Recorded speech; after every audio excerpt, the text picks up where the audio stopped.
유교에서 이렇게까지 좀 제사를 강조한 이유는 뭐였을까요? 옛날 유교 지침서 중에 하나인 효경이라는 책을 보면요. 효를 뭐라고 얘기했냐면 효란 하늘의 불변한 기준이요. 땅의 떳떳함이다.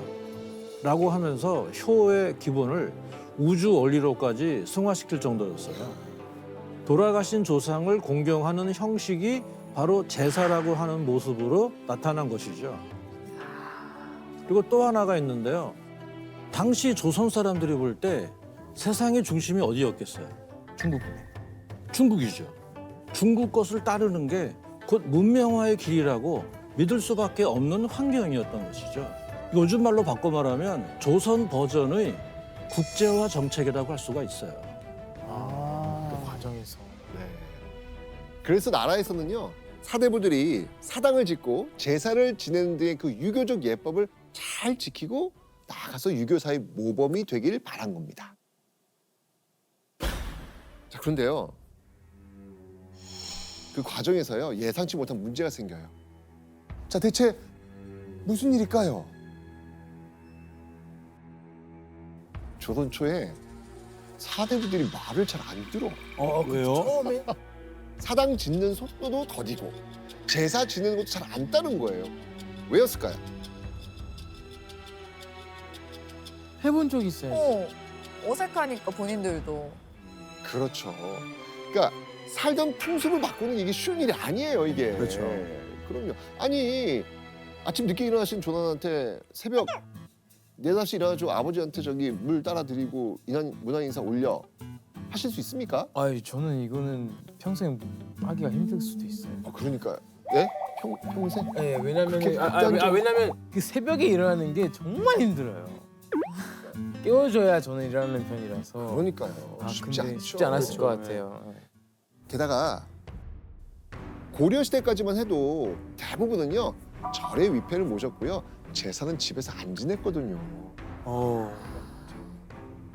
그리고 현실적으로 갑자기 집안에 가면을 지으라면 이게 쉽겠습니까? 커요, 규모가. 그죠? 그래서 사당을 짓거나 기제사를 지내는 일은요 200년 가까이 잘 정착이 안 됩니다. 오래 걸립니다. 그러자 일부 조정 신하들은 이 제사를 강제화하고 안 하면 처벌해야 된다 이런 상소를 계속 올리는 거예요. 그러다가 17세기쯤에 서서히 제사의 풍습이 드디어 자리 잡기 시작이 된 겁니다. 자 그렇게 제사를 지내기 시작한 조선시대 사람들, 자 그러면 과거엔 제사를 어떻게 지냈을까요? 과거에? 자 제사에 대한 기록이 있거든요. 예. 그 기록을 한번 보겠습니다. 네. 어머니의 기일이다. 제사는 누님댁 차례이다. 자, 요거는요. 조선 인종 때 승정원 동부승지를 지낸 이문건이란 인물이 쓴 일기입니다. 일기. 어머니 기일에 제사를 지내는 건 누구 차례다? 이문건의 누님. 네, 누나였습니다. 여자 형제도 제사를 지냈다는 건가요? 왜 여자를 중심으로 제사를 차리게 되는 거잖아요. 이 말은. 그렇죠. 그러니까 제사가 유입된 고려 말부터 제사가 장려된 조선 초중기만 해도 제사는요 아들 장남만의 의무가 아니었던 거예요. 딸과 아들이 이렇게 돌아가면서 친부모의 제사를 지내거나 혹은 외손자가 외가 조상들의 제사를 지내는 경우도 있었습니다. 자, 근데 잘 보세요. 현대 들어서 제사를 지낸다? 그럼 보통 장남 집에 가서 지내지 않습니까? 맞아요. 궁금한 거예요. 아니 왜 큰 집에서 제사를 지내겠을까? 언제부터 이렇게? 그냥 당연히 그렇게 해야 되는 것처럼. 그러니까 제사를 맏아들이 지내게 된 이유, 이제 이 키워드하고 관계가 있습니다. 네. 어떤 키워드?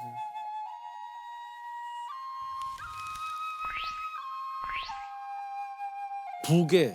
그러니까 이것은 아버지 쪽 라인을 중시하는 이게 부계고 어머니 쪽 라인을 중시한다. 그러면은 모계가 되는 것이죠. 제사가 맏아들에게 고정된 이유는 바로 이 부계와 관련이 있는 건데요. 고려 때까지만 해도 가족 관계에서는 부계만이 중심이 된 사회는 아니었어요. 그리고 나를 중심으로 보면 아빠 쪽, 엄마 쪽 똑같이 중요하게 여기던 전통이 본래 우리나라의 전통이에요. 이런 상황인데 어떻게 조선의 부계 중심 가족 질서가 자리를 잡게 됐을까요? 이건 역시 조선의 유교화 과정과 밀접한 관련이 있죠. 그게 진짜 중요한 시점인 것 같아요. 먼저 이 부계 중심 질서는 엄밀히 말하면 성리학 이전 중국의 종법에서 비롯된 거라고 볼 수가 있어요. 종법이란 부계 중심으로 가계도를 계속 만들어가는 하나의 원리 원칙을 말합니다. 우리가 지금도 익숙한 족보가 바로 이 종법의 원리에 따라서 작성한 가계 기록이에요. 한번 그림을 보면서 보면 굉장히 쉽게 이해할 수가 있어요. 나단 조교님, 네, 준비돼 있습니다. 뭐 준비된 거 있죠? 어허. 이게 이제 소종에 포함되는 구성원들을 그린 그림이에요. 여기 보면은 내가 있습니다. 네. 나를 중심으로 볼 때 아버지는 1대조 선조가 되는 거죠. 할아버지는 2대조, 또 3대조, 4대조. 즉 객관적으로 보면 나까지 포함하면 5개의 학렬 세대가 소종을 구성하는 거죠. 결국 어디까지 직접 제사를 지내야 하냐? 주자가 제시한 가이드라인이 바로 이 가계도에 나와 있는 거예요. 4대까지인가요? 그렇죠.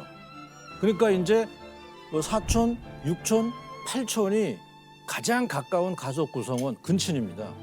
이게 소종의 개념이고 이 유산이 지금도 강하게 민법에 남아 있는 게 팔촌이라는 개념이라는 거예요. 아, 그리고 이 가래의 그 제례편에서도요. 이 제사의 예법을 자세히 다루고 있고요. 이렇게 적혀 있어요. 제사는 맏아들이 주관한다. 이처럼 이 가래의 예법들도요. 종법을 지켜야 실천할 수 있었으니까 그 종법을 떼어놓고선 유교화를 하기 어려웠던 겁니다.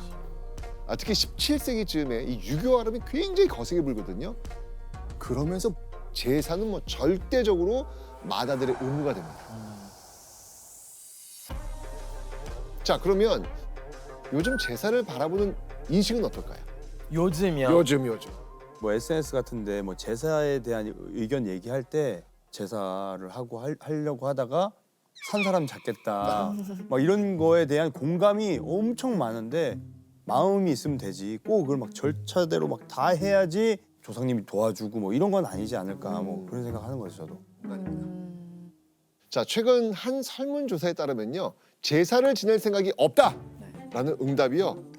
전체 과반수를 넘더라고요. 맞아요. 네. 네.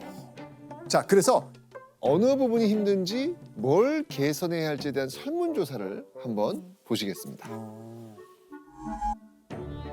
자, 설문조사에서 1위에서 3위를 한번 좀 살펴볼 텐데요. 3위는요.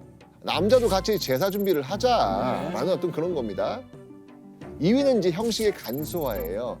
제사를 지낼 때 뭐 순서, 형식 복잡하니까 이거 좀 간단히 하자. 자, 그러면 1위는 뭘까요? 아, 1위? 1위? 정답. 정답. 음식 가짓수 줄이자. 정답. 어. 자, 1위는요. 바로 제사 음식의 간소화였어요. 예? 너무 많아요. 저희도 아직 제사를 지내는데 그 제사 음식을 준비하면서 아무래도 엄마나 이제 할머니가 너무 힘드시니까 다 같이 준비하는 문화가 되면 좀 좋지만 인식이 아직은 부족한 것 같아서 좀 힘든 부분이 있지 않나라는 생각을 합니다.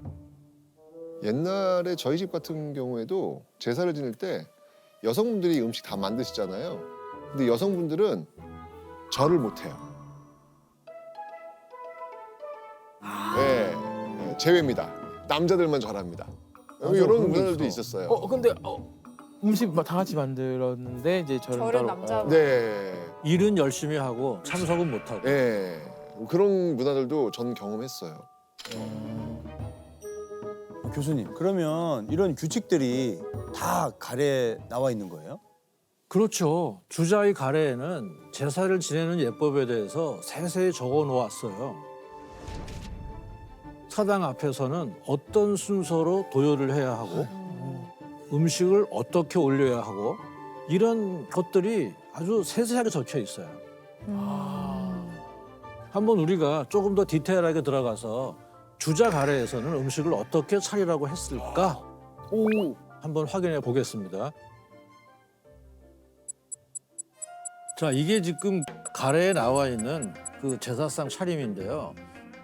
거의 한 20개 정도가 되는 제사상 차림을 가이드라인으로 제시한 거예요. 와, 많다 많아. 아이고. 근데 사실은 이거는 주자가 살던 중국의 강남, 남송 때 그 지역 환경과 경제 상황 이거에 맞춰서 해놓은 것이기 때문에 이것은 강남의 기본 관습 풍토와 깊은 관련이 있어요. 근데 이런 외래 사조가 한반도에 그냥 들어올 때 이대로 하는 게 쉽지는 않죠. 네. 하물며 일반 백성들은 현실적으로 이 20가지를 다 차릴 수가 없는 것이죠. 이처럼 17세기 초까지만 해도 주자 가래의 이 제사상 상차림은 참고 정도이지 각자 문중에 따라서 형편에 맞춰서 제사를 지내곤 했죠. 고민하지 않죠. 그런데 시간이 지나면서 제사가 겉으로 드러난 거를 중요시 여기는 그런 식으로 변질되기 시작했죠. 사실 이것만 봐도 되게 빡빡하다는 생각이 드는데 왜 가면 갈수록 점점 더 형식에 좀 얽매이게 된 걸까요? 왜 그랬냐면 첫째, 사대부들이 이제 가래 규정을 점점 절대적인 것으로 받아들이기 시작했어요. 그러니까 조선 후기가 되면 가래를 어기면 큰일 날 것처럼 돼가지고 내가 좀 한 끼 굶더라도 제사상은 잘 차려야 한다. 이런 것이 새로운 전통으로 굳어지기 시작한 거죠.